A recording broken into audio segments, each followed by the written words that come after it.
जय प्रसाद जय प्रसाद या भूखन पैरी जय मन तिस सिमरत क्यों आलस की जय। जय प्रसाद असव हसत असवारी मन तिस प्रभ को कबहू ना बिसारे। जय प्रसाद बाग मिलखतना राख परोए प्रभु अपने मना। जिन बनत बनाई उठत बैठत सदत सैथ आए। तिसैथ आए जो एक अलख है इहाँ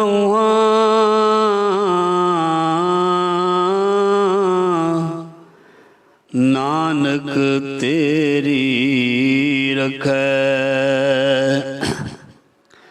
तारया जहान लहया अभिमान जिनी दर्शन पाया जिनी तुदनो तन कहया।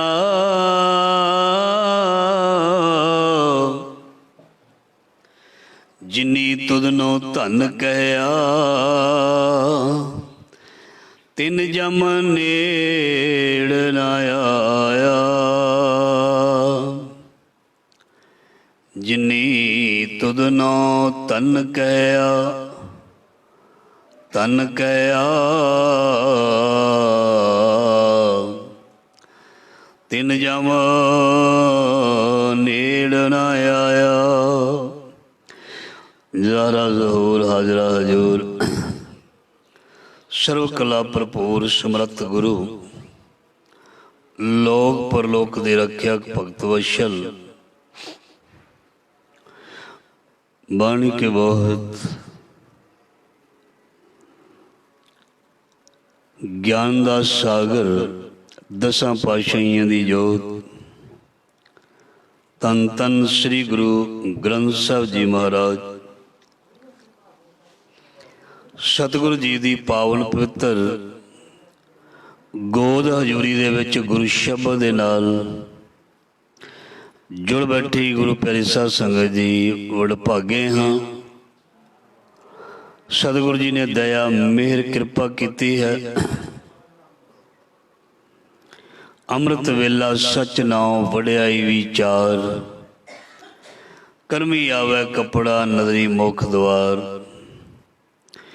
जीवन के सवासां नूं सफल करन दा समा बख्शिश कीता।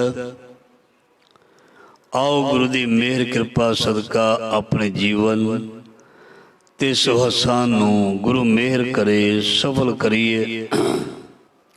साडे जीवन का प्रयोजन एम जो है मकसद है उस नूं पहचानीए उस नूं पूरा करिए।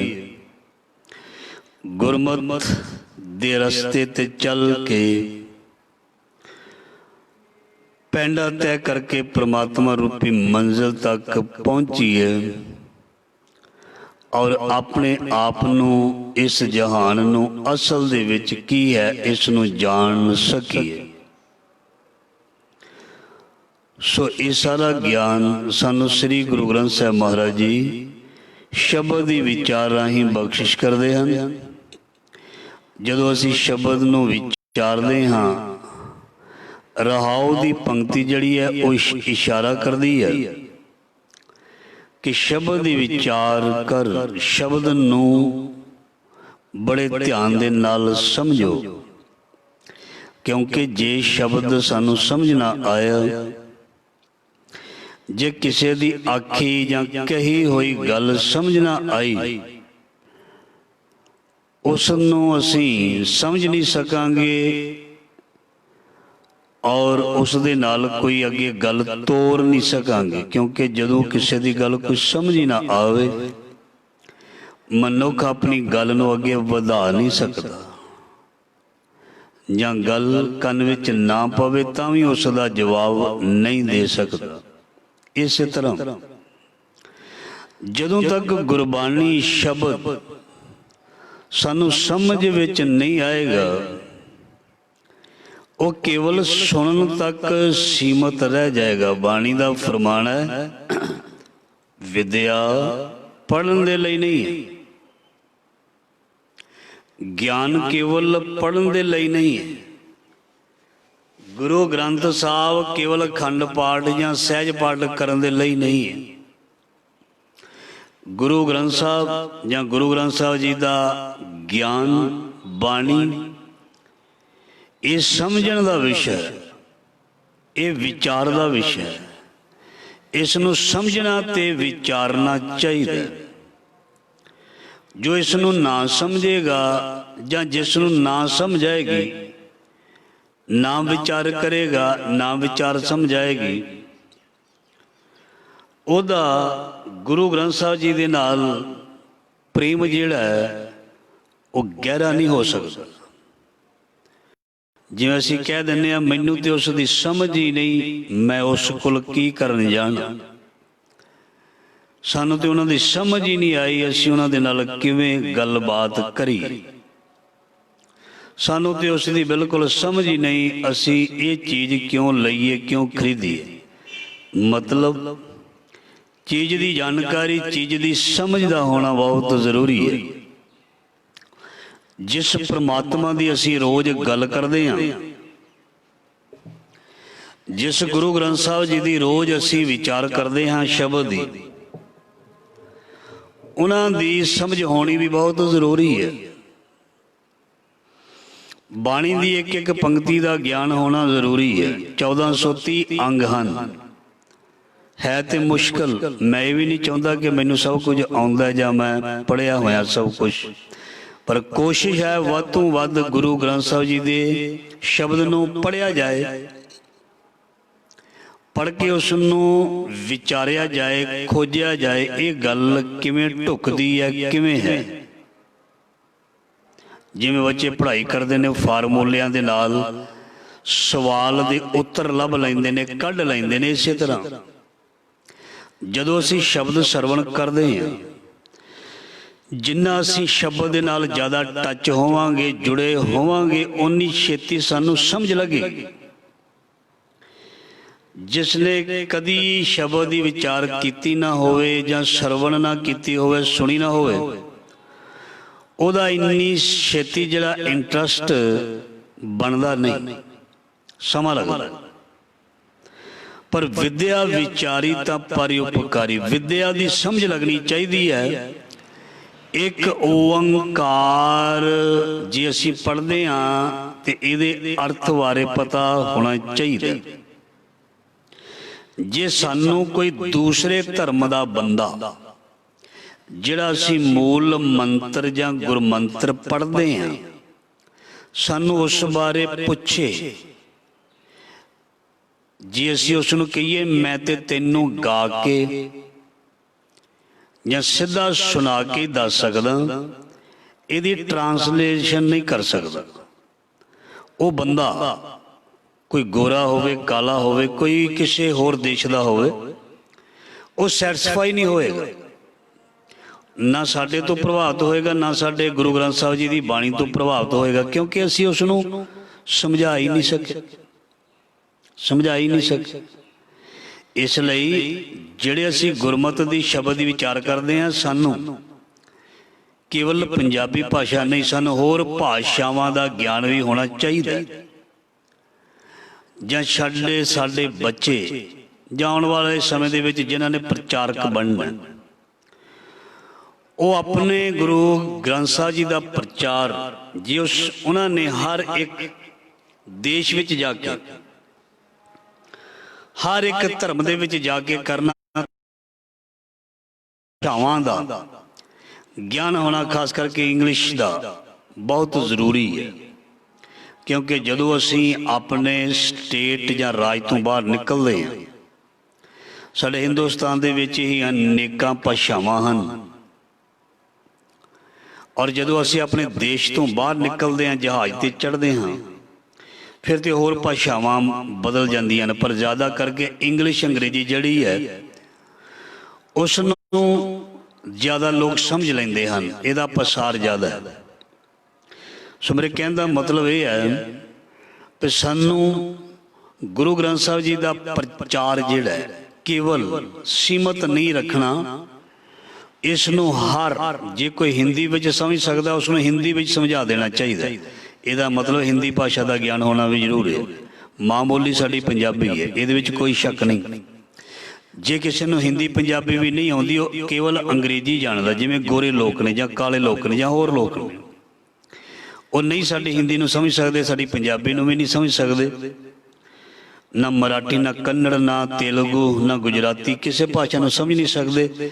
फिर उन्हां नूं असीं इंग्लिश दे विच जे सानूं थोड़ी बहुती भाषा आउंदी होएगी, असीं उस नूं सैटिस्फाई कर सकदे हां। इहदा मतलब अर्थ जां विचार दा होना बहुत ज़रूरी है। सो जेकर सानू समझना आई शब्द दी, गुरबाणी दी, फिर उसका पढ़े का बहुता फायदा नहीं होएगा, क्योंकि समझ आना बहुत ज़रूरी है, समझ लगना बहुत ज़रूरी है। सो आओ, समा सीमित है, लड़ीवार शब्द की विचार आरंभ करते हैं। बहुत प्यारा शब्द आप जी ने पंक्तियां सरवण भी कीतियां हन, पहलियां पंक्तियां नूं रिपीट करते हैं। जय प्रसाद आ भूखन पहरीजै, मन तिस सिमरत क्यों आलस कीजै। ये जिहड़ी अष्टपदी है, मन तिस सिमरत क्यों आलस कीजै, इस अष्टपदी दे विच परमात्मा दी माया कृपा मेहर दृष्टि दे नाल असीं की चीज़ प्राप्त कीती है जां कर रहे हैं, किवें चीज़ां नूं भोग रहे हैं, मान रहे हैं, और मानण तो बाद सानू उस परमात्मा का शुकराना किवें करना चाहिए, ये बारे सारी अष्टपदी दे विच लिखिया दस्सिया ज्ञान दिता है। सो पातशाह जी फरमान करते हैं, गुरु अर्जन देव जी, जय प्रसाद अभूखन पैरी जय। अभूखन का मतलब हुंदा है, आभूषण भी कहते हैं गहने, गहने, गहना केवल गोल्ड का नहीं हुंदा, इत्थे अभूखन का मतलब गहना भी है, ते एक हुंदे ने गुण, वो भी एक गहणियां वर्गे हुंदे ने। बंदे दे विच कोई भी खासियत होवे, वो गहणियां वर्गी हुंदी है। जिवें गहना कीमती हुंदा है ना, जे किसी दे विच कोई टैलेंट है, जे किसी दे विच कोई टैलेंट है, किसी दे विच कोई गुण है, ते फिर महाराज जी कहंदे वो उस दे लई गहना है, ये उस दे लई गहना है। सो इस करके पातशाह जी फरमान करते, जिस दी कृपा दे नाल तैनूं तन ते पाउण दे लई इन्ने कीमती जेवर गहने मिले ने, तेरे अपने मन नूं सजाउण दे लई इन्ने प्यारे रब्बी गुण मिले हन। तन नूं सजाया जांदा है गोल्ड दे नाल, हीरियां दे नाल, मोतियां दे नाल, आभूषण दे नाल। अभूखन पहरीजै, मैं अमीर हाँ, मेरे को बहुत ज़्यादा वस्तुआं हन, इसका दिखावा आम करके जदों असीं किसी फंक्शन दे विच जाने हाँ, लोग अपने तन ते गहणियां द्वारा प्रगट करते हैं भी साडे कोल परमात्मा दा दिता, जां साडे पास इन्नियां वस्तुआं चीज़ां हन, जां इंज भी कह सकते हैं असीं किसी फंक्शन ब्याह शादी ते जाने हाँ, सो अपने गहने जिहड़े जेवर कीमती हुंदे हन, उस नूं अपने तन ते पा लैंदे हन, और वो चीज़, ये चीज़ ये मैसेज दिंदी है भी ये जिहड़ा बंदा है बहुत अमीर लगता है, गुस्ताखी माफ हो सकता है किधरे उसने आर्टिफिशियल जां नकली गहने पाए होण, कई बार भुलेखा भी लग जाता है। पर असली गहना किहड़ा है, असली गहना की है, वो है इंसान दे अंदर गुण, जिस दे नाल मन नूं जीवात्मा नूं शिंगारिया जांदा है। वो गुण असल दे विच गहना हन। बाहरली गहने की गल भी कर लीए ते अंदरले गुणा रूपी गहने की गल भी कर लीए, ये कित्थों मिलते हैं? ये साडे सतगुरु जी सानू बख्शिश करदे। सो पंक्ति है, जय प्रसाद अभूखन पहरीजै, जिस दी मेहर कृपा दे नाल ये सारियां चीज़ां तो गहने दे रूप दे विच मान रहे हैं। मैं मन नूं सजाउना, मन तिस सिमरत क्यों आलस कीजै। फिर ऐसे परमात्मा नूं देण वाले नूं याद करन लगे हाँ, तू देर क्यों लाउंदा है, तू आलस क्यों करदा है, तू पिछे क्यों हटदा है। महाराज जी कहते क्यों आलस करना। चंगियाई आल करे बुराई होई सेर, चंगियाई नूं क्यों आलस करदा है, बुराई नूं क्यों भज के छेती कर लैंदा, दी उस्तत नूं देर क्यों लाउंदा। बंदा दूसरे बंदे दी वडियाई करनों देर लाउंदा है। ध्यान देना, एक बंदा दूसरे दी किते वडियाई करनी होवे ना, बड़ी मुश्किल नाल मूँह चों शब्द निकलदे ने। जे उसदी तौहीन, उसदी निंदिया करनी होवे ते लफ्जां दे ढेर लग जांदे ने जवान कोल। जदों किसी दी असीं किसी इंसान दी सिफत करनी होवे ना, अखर नहीं लभदे, संग संग के बोलेगा इंसान, हौली हौली बोलेगा, किसी दी ज्यादा सिफत ना हो जाए। सुभाव है जीव दा, चंगियाई आल करे, चंगी चीज़ नूं आलस करदी है जीव। जे किसी दी बदखोई, जे किसी दी बेइज्जती, जे किसी दी निंदिया चुगली करनी होवे ते फिर महाराज जी कहंदे बुराई होई शेर। फिर डबल ताकत, फिर शेर वांगू जिवें शेर गरजदा है ना, फिर रचना जिहड़ी है शेर वांगू, शेर जिदा दहाड़दा है ना, इस तरह साथ दिंदी है। लफ्ज भी पता नहीं कित्थों आ जांदे ने। वडियाई किसी दी करनी बड़ी औखी है, किसी नूं चंगा कहना बहुत औखा है, सौखा नहीं। इंसान खुद चंगा बन लई बहुत मेहनत करनी पैंदी है। जे कोई चंगा होवे उसनूं चंगा कहना ये बहुत औखा है, ये महाराज की कृपा नाल हो सकदा। सो इसलिए महाराज जी फरमान कर रहे ने, मन तिस क्यों आलस कीजै। ऐसे वाहिगुरु परमात्मा नूं याद कर लगिया देरी क्यों लाउना, क्यों बहाना लाउना, ये तेरे लिए ठीक नहीं है। जय प्रसाद असव हसत असवारी। पुराने समयां दे विच अगे भी तुसीं सरवण कीता, लोग हाथियां ते घोड़ियां ते सवारी करया करदे सन। जो जगीरदार लोग होंदे सी, लैंडलॉर्ड, बड़े वड्डे वड्डे जिमीदार, शाहूकार लोग, उन्होंने घोड़ियां, घोड़े जां रथ जां हाथी, वड्डे वड्डे जानवर वो उन्होंने पाले होंदे सन, रखे होंदे सन। तो वो ज़्यादा घोड़ियां ते बाहर निकलते सन, जिवें अज असीं गड्डियां ते बाहर निकलते। सो अज दे जमाने विच भी विरले विरले लोग ने जिन्हां को महंगे घोड़े हैं, उन्हां दी सवारी करते हैं। सो महाराज जी कहते, जिस दी कृपा दे नाल तैनूं सवारी करन दे लई इन्ने साधन मिले ने, हस्ती, घोड़े, कारां, गड्डियां। अज दे जमाने विच पता नहीं किन्नी क वड्डी मशीनरी, पता ही नहीं लगता किन्नी किन्नी वड्डी मशीनरी घरां विच पहुंच चुकी है। ये सब कुछ उस परमात्मा दी मेहर कृपा सदका ही तू प्राप्त कीती है। जय प्रसाद असव हस्त असवारी, मन तिस प्रभु को कबू ना बिसारी। इस करके उस परमात्मा नूं कदे भी विसारी ना, जिसने तैनूं इन्ने साधन दिते ने आउण जाण दे लई।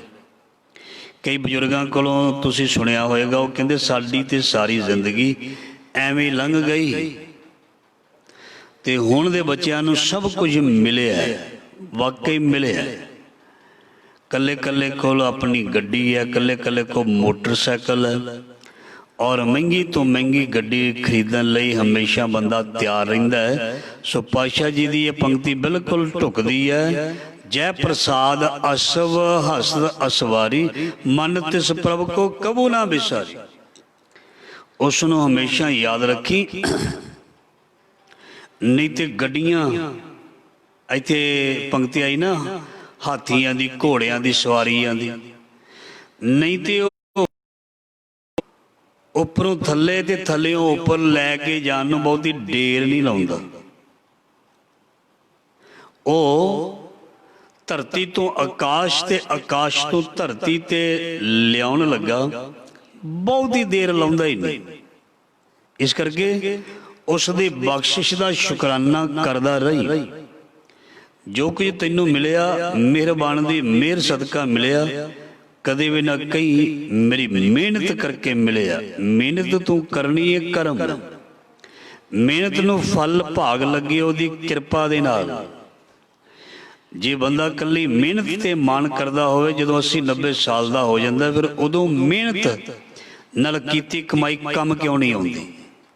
इहदा मतलब मेहर भी चाहिदी है ना। जे उस मालक दीआं दित्तियां दातां पदार्थ मिले हन ते उन्हां नूं माणदे रहिए, इहदे लई उहदी मेहर चाहिदी है। सो इस करके सच्चे पातशाह नूं महाराज जी कहंदे हमेशा याद रखी, मन तिस प्रभु को कबू हो ना बिसारी, जय प्रसाद बाग मिलख धना, जिस दी कृपा दे नाल बहुत ज्यादा तैनूं धरतियां जमीनां बाग ये मिले। जय प्रसाद बाग मिलख धना, बहुत ज्यादा धन नसीब होया। दुनिया दे विच बहुत लोग ने जिहड़े निर्धन ने, ध्यान देना, दुनिया विच बहुत लोग ने जिहड़े करजाई ने, सारी जिंदगी करजाई रहिंदे ने, करजा नहीं मुकदा। आप भी करजाई रहिंदे ने, उन्हां दीआं औलादां भी करजाई रहिंदियां हन। ध्यान देना, एक बच्चा जन्म लैंदा है करजाई दे घर, वो जमदा ही करजाई। एक जमदा बच्चा जिहड़ा है करोड़ां अरबां दा मालक। ध्यान देना, फिर इसनूं उस परमात्मा की बख्शिश नहीं समझनी चाहिए। जे तैनूं सब कुछ मिलिआ, जय प्रसाद बाग मिलख धना, राख परोए प्रभ अपने मना। उस मन दे विच, अपने मन दे विच हमेशा प्रो के रखी, प्रो के रखी, बन के रखी, सदा कोल रखी। जिन तेरी मन बनत बनाई, उठत बैठत सद तिसे ध्याई। जिस प्रभु ने तैनू साजिया, जिसने तैनू सुंदर बनाया, जिन तेरी बनत बनाई है, उन्नू उठदे बहिंदे जागदे सौंदे हमेशा ही याद रखी। महाराज जी कहते कदे भी ना भुलाई, उठत बैठत सद तिसे ध्याई। तिसे ध्याए जो एक अलख है, उस प्रभु नू याद करी जिहड़ा सदा ही बेअंत ते एक है। मेरे मन एकस स्यों चित लाए, एकस बिन सब धंध है, सब मिथ्या मोह माए। उस केवल एक परमात्मा, जिहड़ा एक परमात्मा, जिसनूं God is one, his name is true कहंदे हैं, उस केवल परमात्मा नूं ही तिसे ध्याए जो एक अलख है, बेअंत और एक है। उसनूं याद करी। उसनूं वख-वख रूपां दे विच देख तूं जरूर सकदा है, पर उसनूं समझना एक है। एक समझना है, उसनूं होर जगह ते जाके जां किसी होर तरीके दे नाल उसनूं समझना नहीं। एक समझना है, जिवें असीं पढ़िया सी एक ओंकार सतनाम करता पुरख, निर्भौ निर्वैर अकाल मूरत, अजूनी सैभं गुर प्रसाद। एक ऊठत बैठत सब तिसे ध्याई, तिसे ध्याए जो एक अलख है, इहां उहां नानक तेरी रखै। इस करके जिहड़ा एक ओंकार है ਉਹੀ ਤੇਰੀ ਲੋਕ ਪਰਲੋਕ ਦੇ ਵਿੱਚ ਇੱਜ਼ਤ ਪੱਤ ਢੱਕਣ ਜਾਂ ਕੱਜਣ ਵਾਲਾ ਹੈ।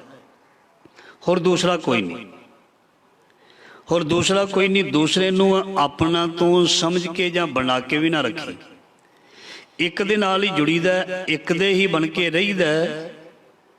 ਜੇ ਬਹੁਤਿਆਂ ਦੇ ਬਣਨ ਦਾ ਯਤਨ ਕਰਾਂਗੇ, ਬਹੁਤੀ ਜਗ੍ਹਾ ਜਾ ਜਾ ਕੇ ਅਸੀਂ ਬੈਠਣ ਦਾ ਜਾਂ ਜੁੜਨ ਦਾ ਯਤਨ ਕਰਾਂਗੇ ਤੇ ਇੱਕ ਨਾਲੋਂ ਵੀ ਅਸੀਂ ਟੁੱਟ ਜਾਵਾਂਗੇ।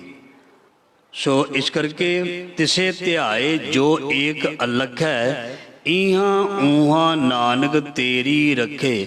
ਜੋ ਤੇਰੀ ਲੋਕ ਪਰਲੋਕ ਵਿੱਚ ਇੱਜ਼ਤ ਪੱਤ ਰੱਖਣ ਵਾਲਾ ਕੇਵਲ ਤੇਰਾ ਪਰਮਾਤਮਾ ਵਾਹਿਗੁਰੂ, ਜਿਸ ਨੂੰ ਇੱਕ ਕਹਿੰਦੇ ਨੇ, ਜਿਸ ਨੂੰ ਵਾਹਿਗੁਰੂ ਕਹਿੰਦੇ ਨੇ, ਅੱਲਾ ਰਾਮ ਕਹਿੰਦੇ ਹਨ, ਕੇਵਲ ਉਹੀ ਹੈ, ਹੋਰ ਦੂਸਰਾ ਕੋਈ ਨਹੀਂ।